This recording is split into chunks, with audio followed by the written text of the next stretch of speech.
Those who do not run, and those who do not make an effort will not play, no matter what their name is. That is not a threat from a hardened veteran manager.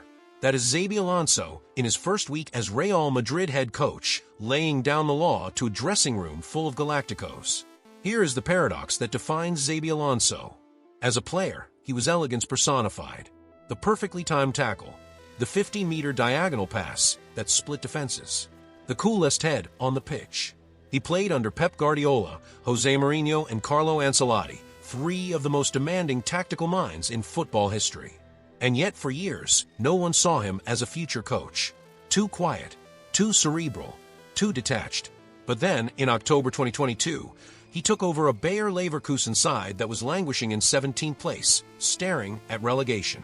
18 months later, he had turned them into an invincible machine, 50 matches unbeaten, a Bundesliga title, the first in the club's 120-year history.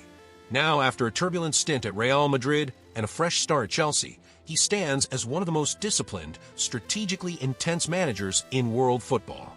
This is the story of Xabi Alonso, the obsessive student who became a master, and the tactical perfectionist who refuses to compromise.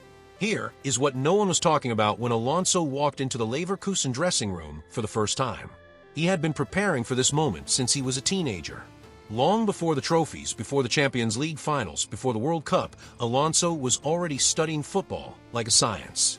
He watched matches not as a fan, but as an analyst. He dissected formations, tracked player movements, memorized tactical patterns.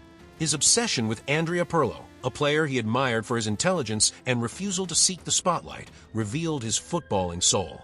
Pirlo has always put himself forward as a reference point for seeking ever more beautiful football.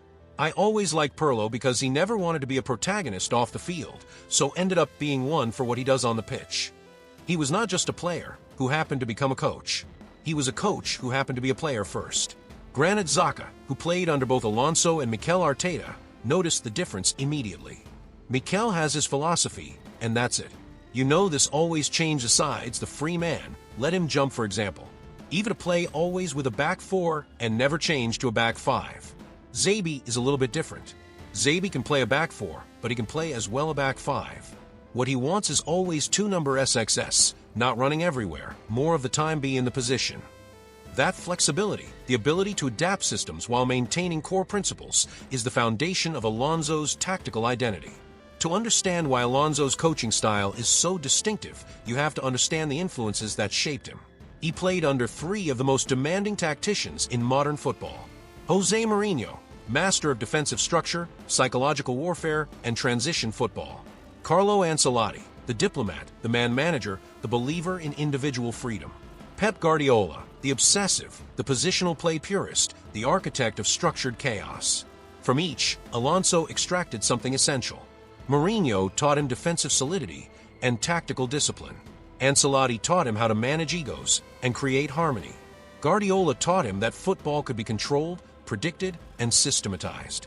But Alonso is not a copy of any of them. He is a synthesis. At Leverkusen, he built a team that was simultaneously structured and fluid. He transformed Jeremy Frimpong from a winger into an attacking right back, gave Piero Hincapié the freedom to roam as an Electron Libre, and created the most balanced attack in the Bundesliga, with 18% of goals from defense, 33% from the right wing, 20% from the center, and 29% from the left. He is a fighter and always demands 100% from us, one of his Leverkusen players said. But he's also a strategist who understands the game down to the smallest facet. This is the Alonso paradox, the elegant passer who became an obsessive tactician, the quiet man who demands everything. Let me take you back to the moment that revealed Alonso's coaching potential, long before he ever stood on a sideline. Alex Garcia, the Spanish midfielder who played under Alonso at Bayer Leverkusen, described what made him different. With him, I learned to recognize and differentiate types of presses, overcoming them. Before then, I played the way that more or less came naturally. With him, I started to truly understand concepts for bringing the ball out, building play. He insisted a lot on the analysis. We would walk it through, mannequin's position where the opposition would be. This is not a coach who gives motivational speeches. This is a coach who teaches, who drills, who refuses to move on until every player understands. When he explains something, he explains it until you understand it. For example, If in training you don't understand the reason for an exercise, spend time so that we all understand it. As a player, that makes you feel very comfortable. You know you can ask him things. That patience, the willingness to slow down, to repeat, to ensure comprehension, is rare in modern football. Most coaches are too busy, too impatient, too convinced of their own genius. Alonso is different. He doesn't just want players to execute his system. He wants them to understand why the system works. At Leverkusen, that approach transformed a relegation-threatened team into an unbeatable machine. Now let me show you the numbers that explain why Alonso became the most coveted young coach in Europe. The Leverkusen Miracle, 2022 to 2024, took over a team in 17th place, staring at relegation. Led them to a 6th place finish in his first partial season. Next season, 50 matches unbeaten across all competitions, the longest unbeaten streak in Bundesliga history. Bundesliga champions for the first time in the club's 120-year history. DFB Pokal winners. Only defeat of the entire season? The Europa League final by a single goal. The tactical transformation. Under Alonso, Leverkusen became a perfect machine. His system was built on 3 pillars. 1. Elastic defense. Hincapie given freedom to roam. Frimpong transformed from winger to attacking fullback. 2. Possession control. Ball retention increased from 51% to 58%. 3. Structured pressing. The lowest offside count in the league, just 10, proving defensive intelligence and coordination. Xabi was an unbelievable midfielder. He's an example of a new generation of coaching. He's not only in the meetings and in front of the tactical board, but he's showing himself. Passing, for example. His passing is going on social media. Of course, it's a different feeling when you are his player, because you see what he means. That last detail is crucial. Alonso doesn't just tell his players what to do. He shows them. He steps onto the training pitch and demonstrates the passes, the movements, the triggers. He is a coach who can still play, and his players respect him for it. This is where the story turns from triumph to turbulence, because even the most talented coaches can struggle at the highest level. And at Real Madrid, Alonso faced a challenge that tested everything he believed in. He arrived at the Bernabeu as the hottest coaching property in Europe. The man who had built an invincible machine at Leverkusen was now tasked with managing Galácticos. The start was perfect. 7 consecutive wins across La Liga and the Champions League. A 2-1 victory in the Clásico. But then the cracks appeared. Reports emerged that the dressing room had grown weary of Alonso's methods, with complaints about excessive video analysis sessions and a perceived lack of creative freedom. Oliver Kahn, the legendary Bayern Munich goalkeeper, diagnosed the problem immediately. It is no surprise because his idea does not fit Real Madrid. The approach Xabi pursues with this system football and positional play requires very specific players. At Real Madrid, however, completely different football is played. It is about freedom and individuality.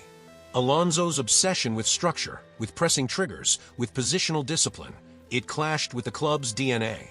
The players who had thrived under Ancelotti's laissez-faire approach were now being asked to memorize movement patterns and pressing cues. The breaking point came when Vinicius Jr. reacted furiously to being substituted against Barcelona. The Brazilian received no punishment. Didi Hamann, the former Liverpool midfielder, was damning. That gave Vini the feeling he is bigger than the club. The coach was finished after that.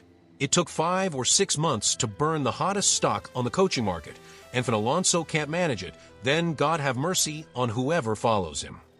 By December 2025, Alonso's Madrid had won just 2 of their last 8 matches.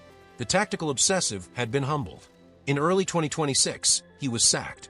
But here is where the story turns again. Because failure at Real Madrid did not break Xabi Alonso. It refined him. In May 2026, Chelsea announced Alonso as their new permanent manager on a 4-year contract, beginning July 1st. The Premier League, a competition he knew intimately from his playing days at Liverpool, was calling him home. Granit Xhaka, who played under both Alonso and Arteta, explained why Chelsea had made the right choice. I think that Xabi can play a back 4, but he can play as well a back 5. What he wants is always 2-number SIXS, not running everywhere, more of the time be in the position. That tactical flexibility, the ability to adapt systems without losing identity, is what sets Alonso apart from other young coaches. He is not dogmatic. He is not married to a single formation. He is married to principles, intensity, structure, collective responsibility. Thibaut Courtois, who played under Alonso at Real Madrid, described the difference between the Spaniard and his predecessor. Carlo has brought so much, but the two have very different styles.